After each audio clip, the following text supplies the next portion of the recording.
मेघ सुतले मेघ कुंड में मेघिन चिकारे आकाश। मेघ सुतले मेघ कुंड में मेघिन चिकारे आकाश। मम्मी बोलेली पापा के आंगवा बेटी भइली सयान। मम्मी बोलेली पापा के आंगवा बेटी भइली सयान। चुप हो खाए धाना चुप हो खाय बजनी बोलाहु। चुप हो खाए धाना चुप हो खाय बजनी बोलाहु।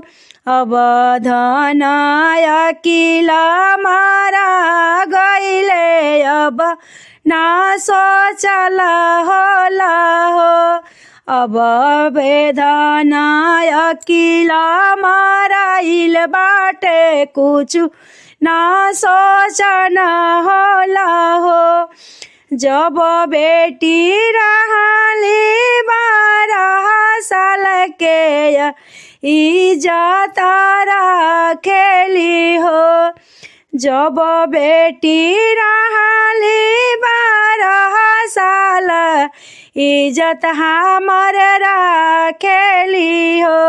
अब बेटी भइली 16 साल के इज्जत रख भगवान।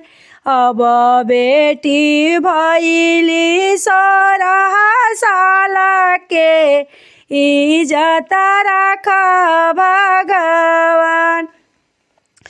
मेघ बोलले मेघ कुंड में मेघिन चिकारे आकाश। मेघ बोलले मेघ कुंड में मेघिन चिकारे आकाश। भाभी बोलेली भैया के आंगवा बहिनी भइली सयान। चुप हो खाए धाना चुप हो खाय कि मारा गईले हो। चुप हो खाए धाना चुप हो खाय कि मारा गईले हो।